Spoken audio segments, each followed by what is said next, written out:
All right, welcome back, everybody, listeners. We're diving deep today. Deep into Bumuntu. That's right.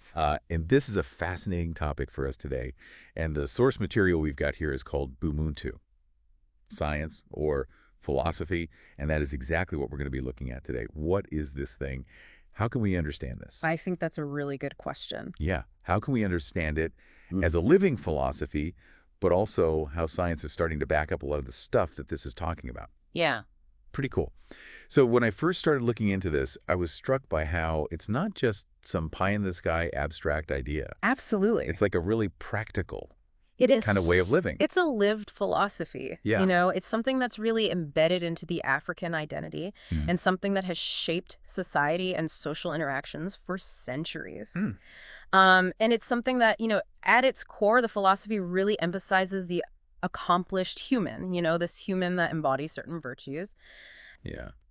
I love that idea of the accomplished human, you know, like somebody who's strived and, you know, kind of. It's a journey. Yeah. It's a journey. Exactly. Yeah. So what are some of these virtues that we would consider as an accomplished human if we're talking about Bumuntu? Yeah. So some of the core values are things like benevolence, justice, integrity, and solidarity. Right. And they're not just like ideas floating around. You know, these are things that actually form the very structure of how you live your life socially.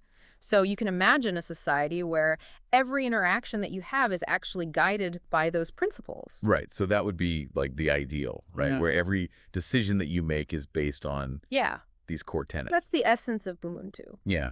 It sounds like a very good blueprint for a society that is, you know, designed to bring people together and, you know, kind of focus on human dignity. Absolutely. And I think a lot of these concepts that we're talking about within Ubuntu aren't isolated ideas.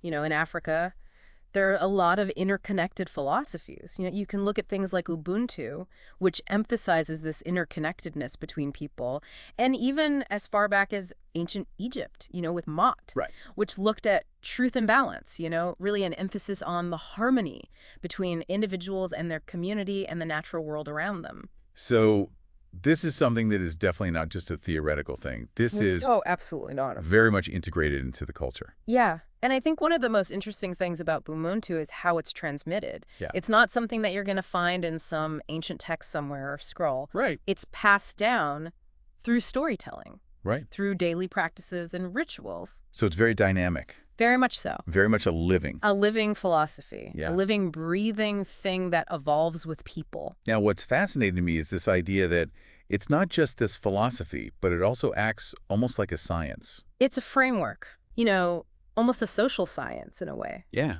You know, where it helps analyze and regulate how people should interact socially. So almost like a framework for how to. It's a framework. Get along. You know, for behavior. Yeah. That promotes this cohesion and harmony in society. Yeah. So like a science of human interaction in order to, Yeah. you know, just make sure everything works smoothly. Exactly. And we don't have to just look at this theoretically. Yeah. We can look at how this is applied, you know, in different places across Africa. We can look at Ubuntu, the practice of Ubuntu, among the Zulu people of South Africa, which is this deep-rooted tradition of collective decision-making. Wow. So that means everyone gets to have a voice.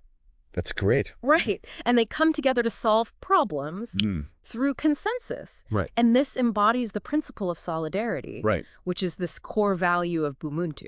And I'm guessing that has led to, you know, like pretty resilient. Very resilient communities, you Yeah. know, communities that can really face challenges together. Yeah, because they've built up that trust Absolutely. over time, you know, by having to work together Right. to come to, you know, solutions to problems. And that's really where the rubber meets the road. You know, that's where the theory becomes this lived experience and becomes something tangible. Totally.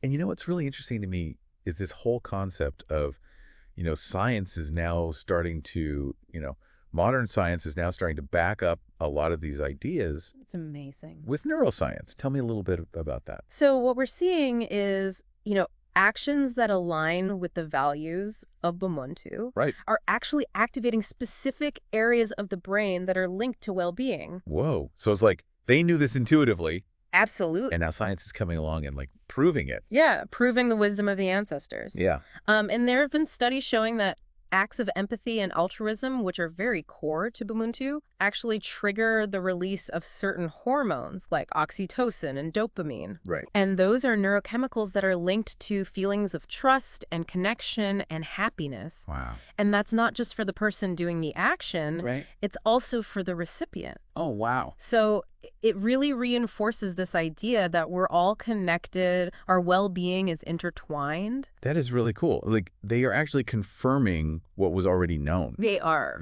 through living this way of life. And it's like science is validating it, you Yeah. know? It's amazing. And I think it's more than just a philosophy at that point. It really becomes like a science of living together. It's fascinating. And I think about all the different ways that this could be, like applied, Yeah. from education to government to conflict resolution. Like what are some ways that this could really be applied to modern life? I mean, you can think about an education system that's built on those values. Yeah. Not just focused on like academics, but also developing empathy and compassion, right? Building that sense of community. Right. Or, think about political leaders that govern through these principles Right. of wisdom and fairness that are truly committed to the well-being of all citizens. Yeah. So these are like real tangible ways that we can take the principles of Bumuntu and kind of create this roadmap for a more just world. So interesting.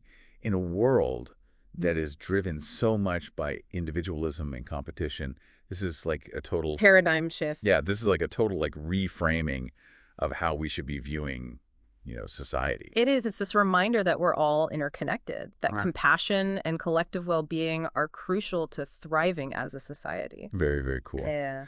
So to kind of wrap all of this up, this idea of Bumuntu, Yeah. it's not like a rigid doctrine. No. It's very flexible, adaptable. It is. It's a set of principles that can be applied in various contexts. Yeah. And I think the key takeaway here is to understand it on different levels, Yeah. understand its philosophical dimensions, but also the science behind it. Right. So we can apply this ancient wisdom. Yeah. And shape a brighter future. I love it.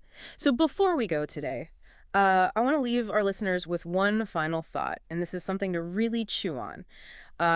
How can you take the principles of Bumuntu and apply them to your own life, to your relationships, even to your work?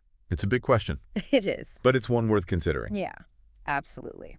And that is it for our deep dive into the world of Bumuntu today. As always, thank you so much for listening. Keep thinking about these things, and we'll be back next time for another deep dive. Yeah. See you next time.